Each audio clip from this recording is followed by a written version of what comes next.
Сайн байцгаана уу? Золошоовын ээлж дугаар хүрэхэд бэлэн болж байна. Өнөөдрийн дугаарын сэдэв бол дэлхийд хамгийн хэрэгцээтэй хамгийн чухал чадвар. Тэр чадвар чамд байгаа юу?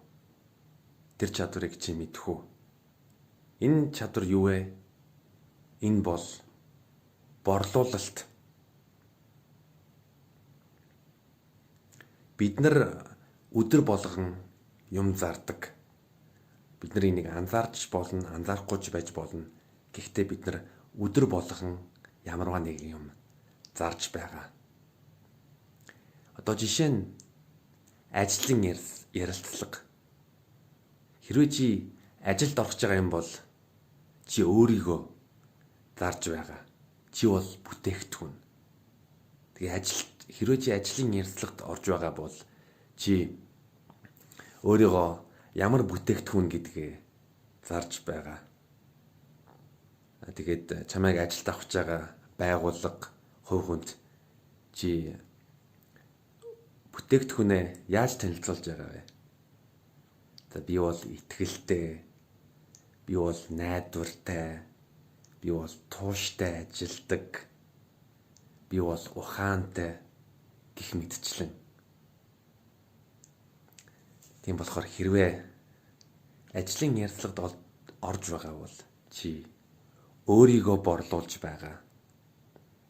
Нөгөөтэйгүр хувийн амьдралыг ярив. Хэрвээ чи сингл бол чи болцоонд өөрийгөө борлуулж байгаа.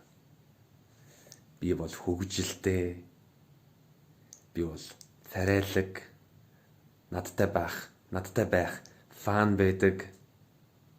Би бол тачаангу, миний хажууд байх хэрвээ чи миний хажууд байх юм бол хүмүүс чамайг гоёор хүлээж авна.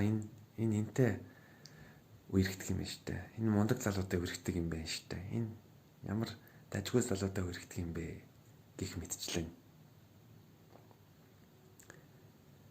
Бас бид нар өөр ямар талбай дээр өөрийгөө борлуулдаг вэ гэвэл найзуудтай.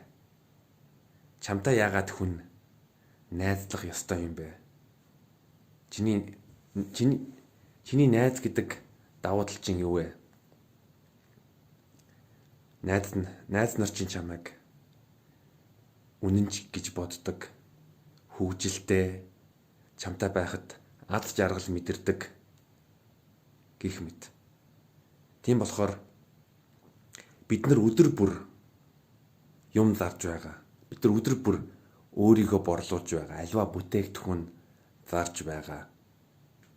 Тийм болохоор борлуулалт бол хамгийн чухал чадваруудын нэг. Дэлхийн алдартай борлуулалтын багш Зиг Зиглар борлуулалт бол сэтгэлийн дамжуулалт, сэтгэлийн хөдлөлийн дамжуулалт. За тэгэхээр борлуулах чадвар бол хамгийн чухал чадваруудын нэг гэдэгтээ санал нийлж байгаа эсвэл нийлдэггүй байгаа бол комент бичээрэй. Тэгээ дараагийн дугааруудад би миний мэдих борлуулалтын хамгийн уншихад хэрэгтэй номуудыг танилцуулнаа. За тэгээ золошоо ингээд дуслаа. Та бүхэнтэй дараа нь уулзъя. Би өөрийгөө зарж чадсанд итгэлтэй байна. За баяртай.